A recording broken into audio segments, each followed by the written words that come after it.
Winter twilight was descending upon the Ashuri taiga, turning the mighty cedars into ghostly silhouettes and the snow-covered hills into frozen waves of an ocean. The wind, like an ancient shaman, whispered chilling spells that pierced to the bone, even through the thick sheepskin coat. Old hunter Semyon Pokhoch, grunting, adjusted his well-worn rifle on his shoulder and quickened his pace. His hut, a small island of warmth and life in the midst of this silent kingdom, was already not far. His loyal Laika, taiga, trotting beside him, suddenly grew alert, pinned her ears back, and gave a low growl toward the direction of Bear's Hollow, an overgrown clearing shrouded in ominous rumors. Pokhoch stopped, listening. Through the familiar howling of the wind, he caught a faint sound, completely foreign to these woods. Not a beast's growl, nor a night bird's cry, but something thin and pitiful, resembling crying. Human crying. Here, in the middle of nowhere, hundreds of versts from the nearest dwelling? Pokhoch shook his head doubtfully. Old age made a man hear things. But Taiga continued to whimper uneasily, her sharp nose catching something beyond human perception. Then the cry came again, clearer, more desperate. As if someone was calling for help with the last of their strength, knowing all hope was nearly lost. Something uncomfortable twisted in the chest of the old hunter, hardened by decades of solitary life in the taiga. He knew every sound of this forest, but this one disrupted its harsh harmony. There was something in it that sent a chill even down his spine, a man who had stared death in the eyes many times. He wasn't a coward, but the inexplicable dread made him change course. "Come on, Taiga, let's see what that screaming's about," he said hoarsely, and the dog wagged her tail and rushed ahead toward Bear's Hollow, from where that strange, heart-wrenching sound came, piercing the icy air. The snow crunched under his felt boots in strange tones, and Pokhoch's heart beat faster than usual, sensing something extraordinary, something that might forever change his solitary and settled life. He didn't yet know that this evening would be a turning point, that he'd have to make a decision that would challenge everything he'd learned from the harsh but fair taiga. Pushing through dense undergrowth and snapping dry branches that cracked in the frosty silence, Pokhoch and Taiga slowly approached the source of the strange sound. Bear's Hollow had always been a gloomy place. Even on sunny days, it was cloaked in a heavy, oppressive twilight, as if sunlight itself feared to touch this thicket.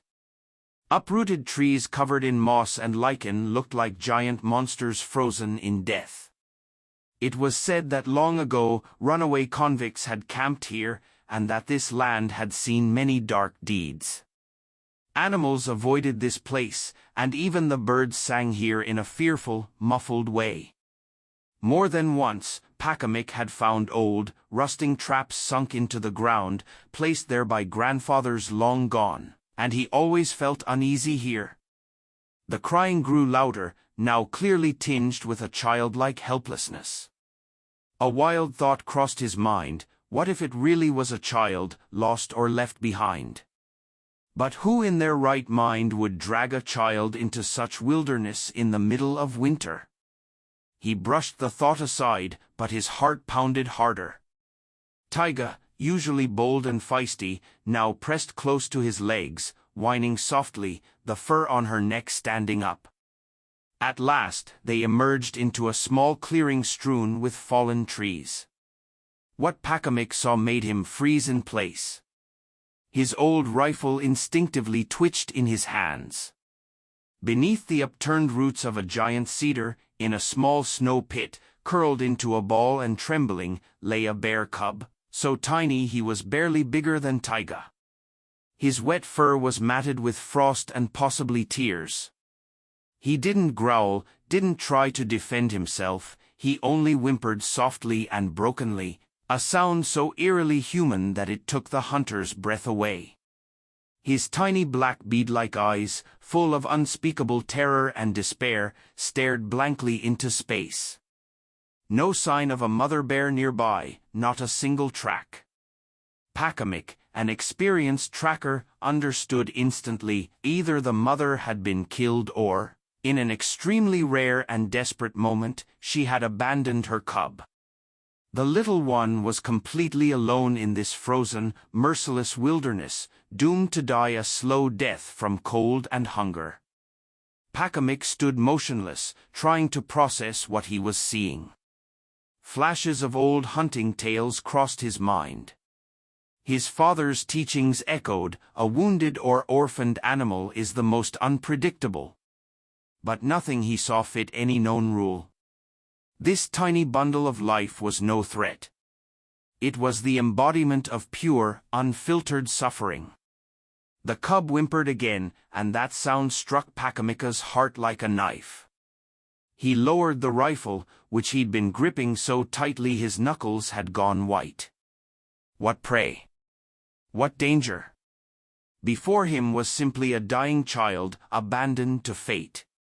Taiga, sensing the shift in her master's mood, stopped growling and stepped toward the cub, cautiously sniffing. The baby flinched at the cold touch of her nose but didn't move away. He had no strength left. Pokhoch slowly crouched down, careful not to startle him. The snow squeaked beneath his boots and the cub jerked in fear. "Easy, little one, don't be afraid," Pokhoch whispered, surprised by the gentleness in his own voice. He extended a thick fur-gloved hand toward the cub. The tiny creature was barely larger than his glove, ice-cold to the touch. The hunter gently brushed his fur, it was stiff with frost. His breathing, if it existed, was so faint it was imperceptible. Inside Pokhoch, two instincts battled, years of seeing bears, even small ones, as threats or trophies, and a sudden wave of paternal compassion. He remembered how, as a boy, he once found a freezing puppy, nursed it back to life, and it had become his loyal friend for many years. This was a bear cub, wild, but just as defenseless. He made up his mind. Carefully, not to cause further harm, he opened his old smoke-scented coat, then the inner lining, and slid the icy cub against his chest. The little one was almost weightless. Taiga looked at him in surprise but said nothing, only wagged her tail gently. Pokhoch rose. Now he had to get to the hut as quickly as possible, every moment counted. The walk back seemed endless. His heavy coat restricted his movement, the snow was slick underfoot, and against his chest, the icy little bundle whimpered softly. The old hunter trudged with his head bowed, battling the wind and his own thoughts. Why had he done this? What would he do now? He was an old bachelor, living alone in this remote wilderness. A wild bear, this was madness. Against all reason, against all life experience. A bear isn't a kitten or a puppy, it's a predator that, when grown, becomes dangerous. Yet each time he felt the faint stir beneath his coat, those thoughts faded, replaced by one single instinct, to save, to warm, to feed. Taiga ran ahead, occasionally glancing back as if encouraging her master. The twilight thickened, turning the taiga into a realm of shadows and uncertain shapes. Pokhoch navigated by landmarks only he knew, an old broken spruce branch, a bend in the frozen stream. By the position of the stars beginning to peek through the thinning clouds, he felt his strength leaving him. He had not been young and strong for a long time, and this sudden burden, both physical and emotional, was not easy to carry. But he stubbornly kept going, driven by the thought of the tiny creature he was trying to pull from the icy grip of death. At last, through the trees, he saw a faint light flickering in the window of his cabin. He always left the wick burning low in the kerosene lamp when he was gone for a long time. That small light was a symbol of home, warmth, and safety. Reaching the porch, Pokhoch could barely catch his breath. He carefully pulled the bear cub out from inside his coat. The little one was still cold but seemed to be breathing a bit more evenly. "Well now, almost home, little roar," the old man muttered, speaking more to himself than the motionless body. He quickly entered the cabin, which smelled of resin, smoke, and dried herbs. Taiga darted straight under the bench to her usual spot. The first thing Pokhoch did was toss some logs into the cold stove. The fire was reluctant to catch but soon crackled cheerfully, filling the room with life-giving warmth. He spread an old sheepskin by the stove, the warmest place in the house, and gently laid the bear cub on it. The cub didn't move, his eyes were closed, and his body seemed lifeless. The old hunter began gently rubbing his tiny cold paws with his rough but surprisingly tender hands. He breathed on him, trying to warm him with his breath. "Come on, little one, don't give up," he whispered, his voice carrying notes he didn't expect from himself, notes of worry, hope, and desperate tenderness. Pokhoch had a goat named Zoria, his faithful milk giver. He quickly milked her, filling an old chipped mug with a little milk.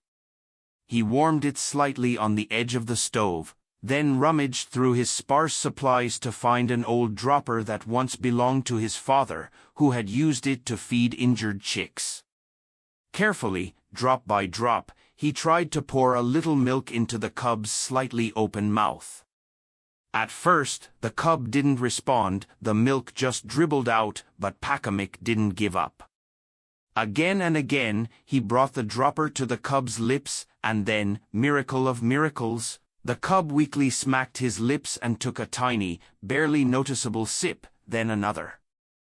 It was a small but vitally important victory.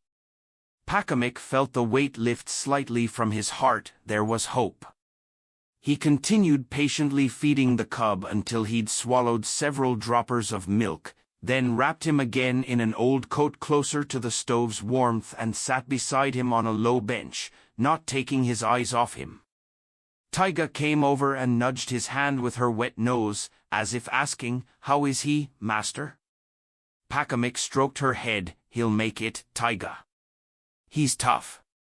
A Taiga-born should be." Night fell over the taiga, bringing an even sharper frost and a piercing wind that howled through the chimney like a pack of hungry ghosts. But in the small, warmly heated cabin, the old hunter sat by the side of the tiny, dying cub, fighting for its life as he had never fought for any of his prey. It was a strange, almost surreal picture, a weathered old man used to taking life now desperately trying to save it. Morning came with a timid light breaking through the frost-covered cabin window. Pokhoch hadn't slept all night, only drifting into short, anxious naps. He kept stoking the fire, checking the cub, listening for his breathing. And then, as the first rays of sun touched the snowy tops of the cedars, the cub stirred. He let out a faint squeak and even tried to lift his head. Pokhoch leaned over him. The cub's eyes were open, murky blue like all newborn predators, looking at the world with naive, unformed curiosity. "Well, look at that." "Awake already, Boca," smiled Pokhoch, and that smile transformed his usually grim face. He milked Zoria again, and this time the cub drank eagerly, even trying to lap milk from the small dish Pokhoch held out to him, snorting and smearing it all over his face and paws. Taiga watched quietly, wagging her tail. Without even realizing it, Pokhoch started calling the cub Mishka. The name came to him naturally, simple, tender, homely. The day promised to be busy. He needed to chop wood, fetch water from the ice hole, and check the traps. Not so much for the catch, but out of habit. But now, these chores didn't seem so burdensome. His lonely life had gained a new, unexpected meaning. Temporarily or not, he was now caring for a wild creature who, by some unfathomable twist of fate, had fallen under his protection, and that filled his heart with a strange, long-forgotten warmth. He felt needed. And that was the most important thing. Exiting the cabin, thick with the scent of wild animal, milk, and warmth, he inhaled the crisp, frosty air deeply. The taiga around him stood silent and majestic, covered in a pristine white blanket. Somewhere deep within it was the true, harsh life that awaited his ward. But for now, Mishka was here, under his roof, and he would do everything to ensure he survived. The old hunter understood this was only the beginning of a long and difficult journey. But he was ready for it. Days flowed one after another, filled with care for his unusual guest. Pokhoch rose at dawn, stoked the fire, and tended to Zoria, who seemed to have accepted the little predator's presence in the house and faithfully provided milk not only for her master but also for Mishka. The cub grew rapidly, by the hour, not just by the day. He was now standing steadily on his crooked little paws, fumbling comically on the log floor and exploring every corner with endless curiosity. His blue eyes gradually darkened to the typical deep brown of a bear.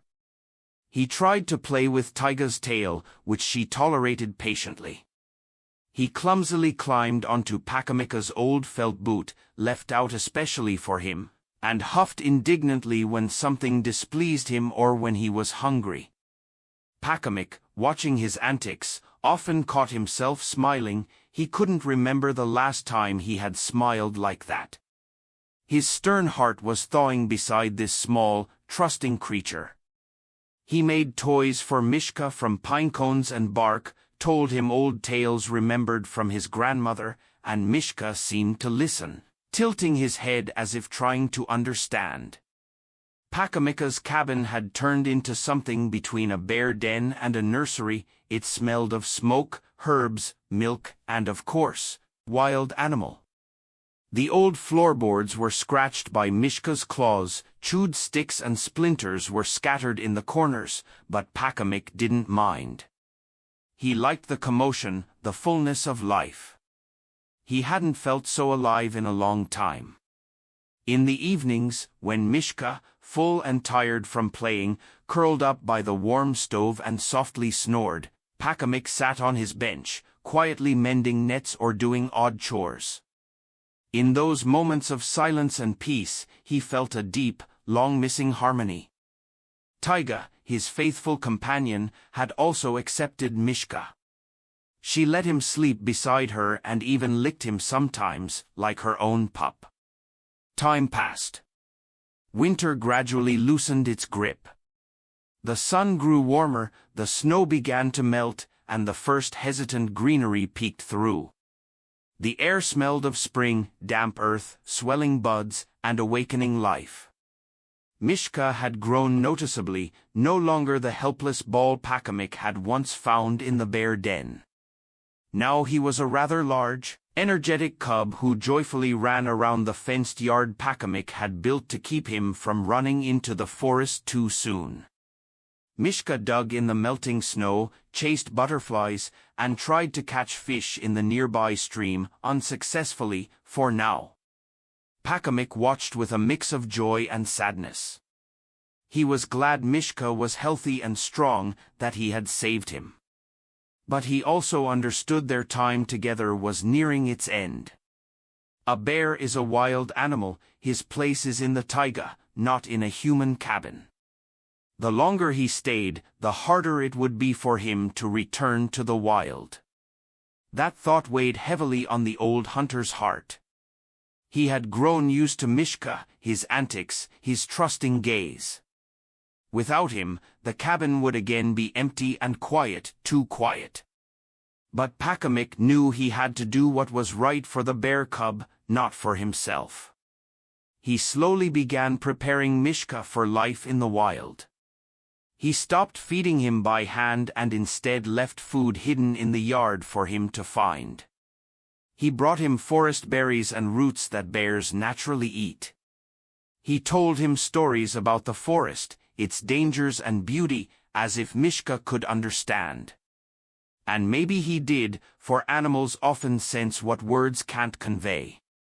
One day, Pokhoch took Mishka with him for a short walk into the forest beyond the yard. At first, the cub was frightened by the unfamiliar sounds and smells and clung to his legs. But then curiosity got the better of him, and he eagerly began to explore everything around him. Pokhoch showed him the tracks of other animals, taught him to distinguish edible plants, and told him what dangers to avoid. These were their first joint lessons in survival in the taiga. Pokhoch increasingly thought about Mishka's future. Simply releasing him into the forest, even grown and somewhat trained, was too risky. A young bear raised near humans could become easy prey for predators, or worse, might seek out human dwellings in search of easy food, which would inevitably end in disaster either for him or for the people. That option did not suit Pokhoch. He felt responsible for the animal that had become almost like a son to him. He had to come up with something else, something that would give Mishka a real chance at a long and safe life in his native wilderness. And one day, sitting on the porch and watching as Mishka clumsily tried to catch a butterfly, Pokhoch was struck by a thought, bold, almost insane, but perhaps the only right one. He remembered an old hunter's tale he had once heard from his grandfather. A tale about how a pack of wild wolves once accepted an orphaned pup into their family after sensing one of their own in him. What if he tried to find a bear family for Mishka? Find a mother bear who already had cubs around the same age and try to introduce them. The idea was so incredible that Pokhoch didn't believe it himself at first. Who in their right mind would go looking for a wild mother bear with cubs, intending to give her someone else's baby? It was deadly dangerous. A mother bear protecting her young is one of the most fearsome creatures in the taiga. She spares no one she sees as a threat. But the more Pokhoch thought about it, the less crazy the idea seemed. He knew the taiga. He knew the habits of the animals. He knew that, sometimes, rarely, it happens that a female accepts another's cub, especially if she has recently lost her own. It was a tiny, ghostly chance, but a chance nonetheless. And Pokhoch decided to take it. He began gathering information, recalling all his observations, and all the stories from old hunters about bear families in the area surrounding his hut. He had to find that one bear who might be able to accept Mishka. The search for the right bear family took Pokhoch several weeks. He walked dozens of kilometers, carefully studying tracks, droppings, tree markings, all the invisible signs that to an experienced hunter were an open book. He looked for signs of a mother bear with cubs about Mishka's age. It wasn't easy, and dangerous. Several times he came across fresh tracks of large male bears, meetings with which promised nothing good. Taiga, his faithful Laika, was always by his side. Her sharp nose and ears had warned Pokhoch of approaching danger more than once. Finally, his search was successful. In a distant ravine at the foot of a rocky ridge, he found what he had been looking for. Fresh tracks of a large female bear and 2 cubs approximately the size of Mishka. The tracks led to a small, well-hidden den among dense hazel thickets. Pokhoch watched the bear family from afar for several days. The mother bear was large and strong but, judging by her behavior, not overly aggressive. She carefully watched over her lively offspring, who spent their days playing in a small clearing in front of the den, learning the ways of bear life. Pokhoch felt that this was exactly what he had been looking for. Now came the hardest and most dangerous part, trying to introduce Mishka to this family. He understood that the chances of success were extremely slim and the risk enormous, but he had to try, for Mishka's sake. He returned to his hut with a heavy heart. The coming day could become one of great fortune or one of tragedy. He sat long by the stove, watching Mishka sleep, nestled trustingly at his feet. How could he explain to this small, unsuspecting creature that tomorrow their paths might diverge forever? How could he prepare him for meeting a wild, unfamiliar mother? Pokhoch stroked the soft fur of the cub and whispered words to him, trying to convey his love, his worry, and his hope. He barely slept that night, going over his plan again and again, trying to think through every possible outcome. But he knew that in the taiga, nothing could be predicted with certainty. Here, everything was decided by fate and animal instinct. At dawn, Pokhoch was already on his feet. He fed Mishka for the last time, gently petted him, trying to hide his anxiety. Then he placed him in an old but sturdy woven basket he had prepared for the occasion. Mishka, used to being carried in it on short walks, remained calm, only looking around curiously. Pokhoch slung the basket over his back and took his rifle, not for hunting, but for self-defense, only if absolutely necessary. After taking one last look at his now empty hut, he set off. He decided to leave Taiga behind so her presence wouldn't scare the mother bear. She whimpered sadly at the doorstep, watching her master with anxious eyes. The way to the den was long and difficult. Pokhoch walked carefully, trying not to make noise, choosing the most secluded trails. The sun had already risen fairly high when he finally reached the familiar ravine. He left the basket with Mishka a few dozen meters from the clearing where the cubs usually played, then circled around and hid in dense cedar undergrowth, from where he could see everything clearly. His heart pounded so loudly it seemed to echo through the whole taiga. He waited. An hour passed. Then another. The bear family did not appear. Pokhoch began to worry. Had they left? Were all his efforts in vain? And then he heard a familiar snort and the crack of branches. The mother bear entered the clearing, followed by her two cubs, tumbling and nudging each other. They looked almost identical to Mishka, just as fluffy, clumsy, and curious. The bear sniffed the air, looked around, and, sensing no danger, lay down in a sunny patch, while her cubs started playing around her. Pokhoch knew the decisive moment had come. He mentally asked all the spirits of the taiga for luck, crossed himself, and, moving as quietly as possible, made his way to the basket. He opened the lid. Mishka, climbing out, looked around in confusion, an unfamiliar place, unfamiliar smells. He squeaked in fear and looked at Pokhoch as if asking, "Where are we? What's happening?" Pokhoch motioned for him to be quiet and gently nudged him toward the clearing. "Go, Mishka. Go, your kind is there," he whispered, his voice trembling with tears. The cub, as if understanding, hesitantly took a few steps, then a few more, and stepped into the open. At that moment, one of the bear cubs playing in the clearing noticed him. He froze in surprise, then squeaked, drawing his mother's attention. The mother bear instantly jumped to her feet. The fur on her back bristled, and a low, threatening growl came from her throat. She saw the stranger. Pokhoch froze in his hiding place, his hand instinctively reaching for the gun. Everything would be decided now. The bear took a few steps toward Mishka, who had flattened himself to the ground in fear and whimpered softly. Her cubs hid behind her in fright. It seemed that at any moment she would pounce on the defenseless newcomer. Pokhoch was ready to leap from his cover to draw her away, even at the cost of his own life.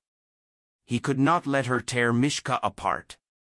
But then something incredible happened, something that made the old hunter freeze with his mouth open, forgetting everything else. The bear came almost right up to Mishka and suddenly stopped. She stopped growling. She sniffed the little trembling cub for a long time, then quietly snorted, as if recognizing something. Mishka, sensing that the immediate danger had passed, became bolder and snorted back. The bear sniffed him again and then did something Pokhoch never expected. She gently nudged Mishka in the side with her nose, as if inviting him to follow. Then she turned and slowly walked toward her cubs, who were watching with both fear and curiosity. Mishka hesitated for a moment, then clumsily trotted after her. The bear turned to check on him, waited, and allowed him to join her young. Within minutes, all three cubs were playing in the grass, pushing, tumbling, as if they had known each other all their lives. The large bear stood nearby, calmly watching their games. Her posture no longer showed any aggression. Years passed. Pokhoch aged. His hair turned white as the first snow, and his back bent under the weight of the years and hardships he had endured. But his eyes remained bright and alive. They held the same kindness and wisdom that the crying cub had once seen in them. In Bear's Hollow, Mishka, his Mishka, grew into a mighty, beautiful bear, a true master of the taiga. He had his own family now, his own cubs. The old bear, his adoptive mother, aged along with Pokhoch. But sometimes, accompanied by her now-grown foster son, she would still come to his hut. They never entered the yard, stopping instead at the edge of the forest. Pokhoch would step onto the porch, and they would look at each other for a long time, the old man and the two wild but dear animals. They needed no words to understand one another. They shared a secret known only to the three of them, a secret of incredible friendship and trust between man and wild nature, born of despair, compassion, and one bold, almost mad, act. And this secret gave their lives meaning and a sense of some higher, incomprehensible purpose. Neighbors from the distant village, who occasionally visited the old man bringing him salt, matches, and news from the outside world, marveled at how calmly the animals behaved near his hut. They did not know the whole story, but they sensed that Pokhoch was not just a hunter, he was a man in a special kind of harmony with the taiga. One spring, when nature was once again awakening with scents and sounds, Pokhoch passed away, quietly, in his sleep, with a peaceful smile on his lips. He was found by those same neighbors who had come to check on him. They buried him in the small village cemetery, under an old, sprawling birch tree, just as he had once asked. That same night, a long, mournful bear's roar echoed through the taiga above his empty hut. It was Mishka and his family. They were saying goodbye to their old friend. They wept for the man who had once saved one of them, who had taught them to trust, who had shown them that even in the wildest heart, there is room for love and compassion. That growl, echoing through the spring taiga, was the truest, most heartfelt epitaph for the old hunter, Semyon Pokhoch, a man with a big and kind heart who once did something incredible, changing not only his own fate but also the fate of a small crying bear cub. He gave him not only life but a family. And the taiga, silent witness to this remarkable story, preserved the memory of him forever. Pokhoch looked at this idyllic scene, hardly believing his eyes. Tears streamed down his wrinkled cheeks, but they were tears of joy and relief. He had done it. His crazy plan had worked. Mishka had been accepted. He now had a new, real bear family. The old hunter felt as though a massive weight had been lifted from his shoulders. He sat in his hideout for a long time, watching the bear cubs until the sun began to set. He saw the mother bear lead her now larger family toward the den. Mishka followed with the others, lagging just slightly behind, carefully moving his little paws. Just before disappearing into the thicket, he suddenly stopped and looked in the direction where Pokhoch was hiding, As if he knew he was there, as if he were saying goodbye. Or perhaps it only seemed that way to Pokhoch. Quietly, trying not to make a sound, he crawled out of his shelter and slowly made his way back to his cabin. He walked without noticing the path, immersed in his thoughts and feelings. He had done what he believed was right, what his old but still tender heart had told him to do. He had given Mishka a chance at a real life, and that was the most important thing. The cabin greeted him with unfamiliar silence and emptiness. There was no cheerful snorting, no clumsy rustling from Mishka. The scent of milk and the little bear was gone, replaced only by the lingering smell of smoke and solitude. Pokhoch sat on his bench and buried his head in his hands. It felt as if an important part of himself had left with Mishka. He had become so used to his presence, to the daily routines, that now he didn't know how to fill the void. But it was a gentle sorrow, the sadness of parting mixed with pride in his actions and the hope that Mishka would be okay. Taiga, his faithful like a dog, came up and laid her head on his knees as if to comfort him. Pokhoch stroked her. "It's okay, Taiga, it's okay," he whispered. "Our Mishka is home now, a real home." The first few days after parting with Mishka were the hardest for Pokhoch. He kept listening, expecting to hear familiar snorting or the patter of small paws. He would glance instinctively at the corner where the cub used to sleep, pour an extra portion of milk into the bowl, forgetting that Mishka was now far away. The taiga around him seemed alien and hostile without his little clumsy friend. Even the usual forest sounds, the rustling leaves, the birdsong, the cracking branches, irritated him, reminding him of what he had lost. He almost stopped hunting, abandoned his snares. He no longer wanted to harm a single living creature. The experience he'd shared with Mishka had changed him, made him gentler, more compassionate. He began to think more often about his late wife, her kind heart, her love for all living things, and he felt ashamed for the years he had spent taking lives from the forest thoughtlessly. Gradually, life returned to its usual rhythm, but it was a different life now. Pokhoch spent more time in the forest, not with a rifle but simply walking, watching birds, gathering mushrooms and berries, listening to the voices of the taiga. He learned to see beauty where he had once only seen prey. He began to notice how the seasons changed, how the flowers bloomed, how the leaves turned yellow. He became part of this world, not its conqueror. Sometimes, walking long distances, he returned to the ravine where he had left Mishka. He never came too close so as not to disturb the bear family, but watched from afar, from his old hideout. He saw how Mishka had grown, how he played with his new siblings, how he learned the ways of bear life from his adoptive mother.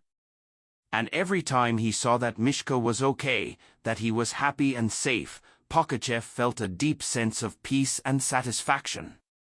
He knew he had done the right thing. His heart filled with a quiet, radiant joy from knowing he had given that little creature not just life, but a family and a future. Spring passed, a short but generous Ashuri summer flew by, and golden autumn came. The taiga dressed itself in crimson and gold, preparing for a long, harsh winter. Pokhoch gathered firewood, insulated his cabin, stocked up on supplies. He was preparing for another lonely winter, but now the prospect didn't frighten him as it once had. The memory of Mishka lived in his heart, warming him more than any fire.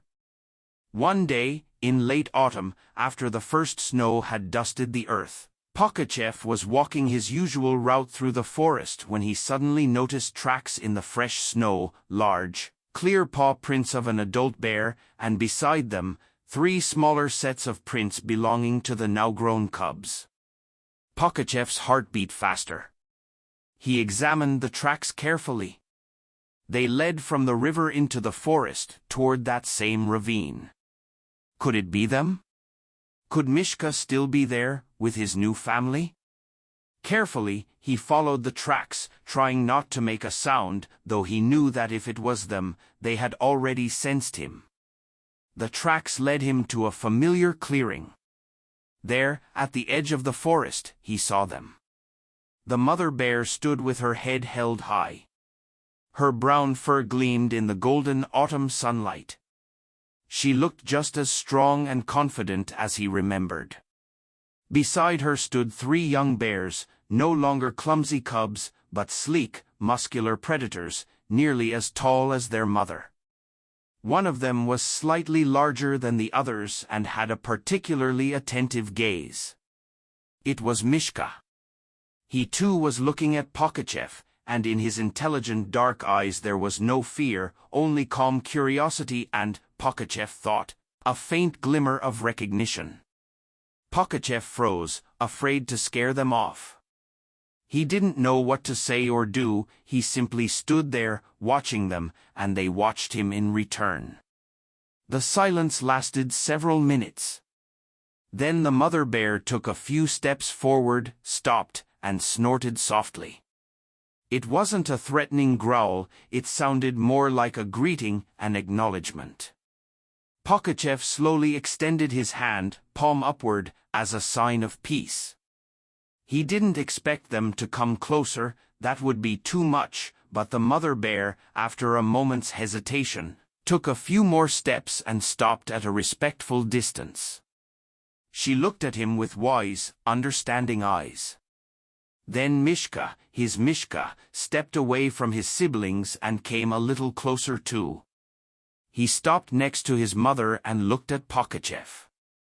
And in that moment, the old hunter felt there was an invisible but strong bond between him and these wild creatures. A bond born of compassion, trust, and one incredible act. He didn't try to speak or move closer. He understood it wasn't necessary. They had understood everything. They recognized him. And they had come to show that everything was all right, that Mishka was alive, healthy, and happy. The bears lingered a little longer, then the mother bear turned and slowly walked toward the forest. The young bears, including Mishka, followed her. At the forest's edge, Mishka looked back once more and gazed at Pokhoch, a long, penetrating look, as if he wanted to remember him forever. Then he disappeared into the trees, leading his family away. Pokhoch stood on the clearing for a long time, watching them until their silhouettes faded into the autumn woods. The taiga became quiet again, but it was a different kind of silence, one not filled with loneliness, but with gentle sorrow and pride for the miracle he had helped bring about. He knew they wouldn't stay with him, their place was in the forest, but he also knew they remembered him, and that perhaps they would return from time to visit their old, eccentric friend. And that was enough to fill his heart with quiet, radiant joy and the feeling of a life well lived. He walked home slowly, as if carrying on his shoulders an invisible but pleasant burden of memories and emotions. The world around him felt renewed, filled with deep meaning. That winter turned out to be harsh, with biting frosts and deep snow unlike anything Pokhoch had seen in years. He lived his usual hermit life, but now he no longer felt as lonely as before. The thought that somewhere nearby, in the same vast taiga, his Mishka lived with his family warmed his soul more than any fire. He often found their tracks not far from his cabin, sometimes just the mother bears, sometimes the whole families. It was as if they were guarding him, letting him know they were there without showing themselves, understanding that this was better for everyone. One day, returning from the forest with an armful of firewood, he saw them from afar, the mother bear and 3 nearly grown cubs standing atop a snow-covered hill. Their silhouettes were clearly outlined against the crimson sunset sky. They were looking in his direction. Pokhoch stopped and, without knowing why, took off his old fur hat and waved it. He didn't know if they saw the gesture or understood its meaning, but he wanted to believe they did. The bears stood a moment longer and then, as if replying to his silent greeting, turned and quietly disappeared into the slumbering twilight forest. Pokhoch smiled. It was their silent communication, their way of saying, "We're here. We're near. We remember." He no longer feared the loneliness that had once seemed the inevitable companion of old age. He knew he had friends, even if they were wild, even if they couldn't speak his language. Their quiet presence, their invisible support, meant more to him than any words. He had learned to understand the language of the taiga, the language of its inhabitants, and that language was full of wisdom, strength, and an incredible, primal beauty that he had once missed in his pursuit of prey. Now, every rustle, every track, every bird's cry told him its own story, making him part of this great living world. His life had gained new depth, a new dimension he had never even imagined.